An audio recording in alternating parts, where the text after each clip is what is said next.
जब भी हम भारत के प्राचीन मंदिरों के बारे में सोचते हैं तो मन में क्या आता है?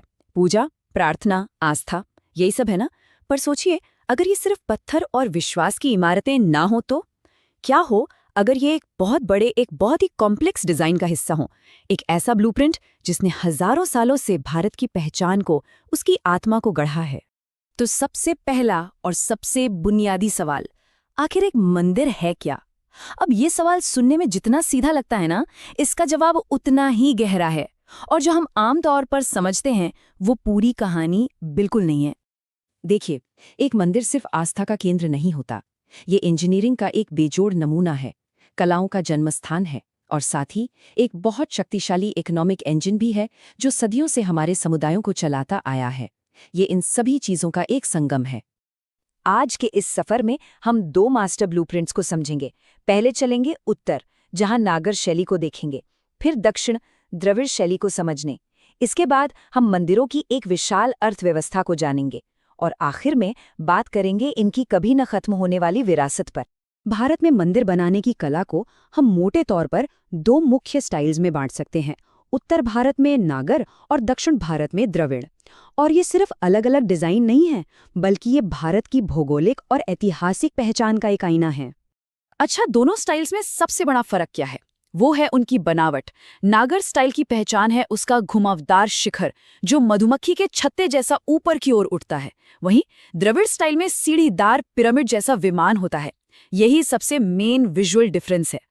तो चलिए अपनी यात्रा उत्तर से ही शुरू करते हैं और नागर शैली की दुनिया में चलते हैं, जो खासकर मध्य और पूर्वी भारत में अपने चरम पर पहुंची।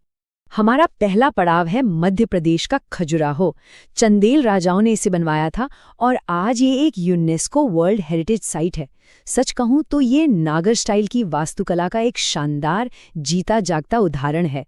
कमाल की बात यह है कि इन मंदिरों का निर्माण 950 से 1050 ईस्वी के बीच, मतलब सिर्फ 100 साल के अंदर हो गया था। ये चंदेल राजाओं की ताकत और दौलत का प्रतीक था।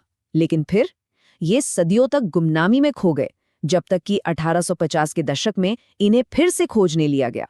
खजुराहो की दीवारों पर आपको सिर्फ देवी देवता नहीं मिलेंगे, बल्कि उस समय के समाज का पूरा जीवन उकेरा गया है।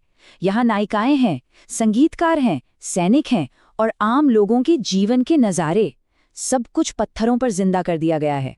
खजुराहो अक्सर अपनी कामुक मूर्तियों के लिए जाना जाता है ना, पर एक बहुत दिलचस्प बात है, इस तरह की मूर्तियां कुल मूर्तिकला का सिर्फ 10% हैं। बाकी 90% में तो उस समय के जीवन, संस्कृति और पौराणिक कथाओं को दिखाया गया है। सोचिए, एक जमाना था जब यहाँ 20 वर्ग किलोमीटर के एरिया में 85 मंदिर हुआ करते थे। आज वक्त की मार और तोड़-फोड़ के बाद उनमें से सिर्फ 25 ही बचे हैं। ये हमें उस समय की भव्यता और हमारे नुकसान दोनों का एहसास कराता है। चलिए अब थोड़ा पूर्व की ओर बढ़ते हैं। उड़ीसा, यहाँ है कोणार्क का सूर्य मंदिर। 13वीं सदी की नागर वास्तुकला का ये एक और अजूबा है, जिसे ब्लैक पगोड़ा के नाम से भी जाना जाता है। इस मंदिर की पूरी बनावट ही एक कमाल की कल्पना है। इसे सूर्य देव के बहुत बड़े रथ के रूप में बनाया गया है, जिसे 7 घोड़े खींच रहे हैं। इसके 24 पहिए समय के चक्र को दिखाते हैं और हर पहिया अपने आप में एक मास्टरपीस है। ये वास्तुकला और खगोल विज्ञान का एक अद्भुत संगम है। अब हम अपनी यात्रा को दक्षिण की तरफ ले चलते हैं, जहां द्रविड़ स्टाइल की वास्तुकला अपने पूरे शानो शौकत के साथ विकसित हुई। यहाँ के मंदिर अपनी विशालता और पिरामिड जैसी संरचना के लिए जाने जाते हैं। तमिलनाडु के महाबलीपुरम में ठीक समंदर के किनारे खड़ा है 8वीं सदी का शोर टेम्पल। ये पल्लव राजाओं के समय में बना था और द्रविड़ स्टाइल का एक बहुत ही खूबसूरत और शुरुआती उदाहरण है। इसकी सुंदरता आज भी लोगों का मन मोह लेती है। पता है, ये मंदिर कई मायनों में बहुत खास है। इसे चट्टान काटकर नहीं, बल्कि ग्रेनाइट के बड़े बड़े ब्लॉकों से बनाया गया है। इसका जो मेन गर्भगृह है वो पूरब की ओर है, ताकि उगते सूरज की पहली किरणें सीधे शिवलिंग पर पड़ें। और हाँ, ये भी एक यूनेस्को वर्ल्ड हेरिटेज साइट है। अच्छा, आर्किटेक्चर से थोड़ा हटकर अब एक ऐसे पहलू पर बात करते हैं जिस पर अक्सर लोगों का ध्यान नहीं जाता। वो है मंदिरों का इकोनॉमिक इम्पैक्ट। भारत की मंदिर अर्थव्यवस्था एक बहुत बड़ी और कॉम्प्लेक्स सिस्टम है। अब जरा इस नंबर पर गौर कीजिए, 3.02 लाख करोड़ रुपए, जी हाँ, एक अंदाजे के मुताबिक भारत की मंदिर अर्थव्यवस्था इतनी बड़ी है। ये हमारे देश की जीडीपी का लगभग 2.32% है। और सुनिए, ये तो सिर्फ ऑफिशियल आंकड़े हैं। असल में इसका असर, इसका दायरा तो इससे कहीं कहीं ज्यादा बड़ा हो सकता है। तो ये मंदिर इकोसिस्टम काम कैसे करता है? ये पुजारियों से लेकर फूल बेचने वालों तक, मूर्तिकारों से लेकर संगीतकारों तक लाखों लोगों को रोजगार देता है। ये धार्मिक पर्यटन को बढ़ावा देता है और कांस्य की मूर्तियां बनाने जैसी सदियों पुरानी कलाओं को जिंदा रखता है। और इतिहास में तो मंदिर शिक्षा के बड़े केंद्र यानी गुरुकुल भी हुआ करते थे। मंदिर सिर्फ पूजा के नहीं बल्कि संस्कृति के भी गढ़ थे। ओडिसी जैसे कई क्लासिकल डांस की जड़ें मंदिरों से ही जुड़ी हैं, जहां महारी यानी मंदिर की नर्तकियां भगवान की सेवा में नृत्य करती थीं। यहाँ पर कला, आस्था और समुदाय सब एक साथ फलते फूलते थे।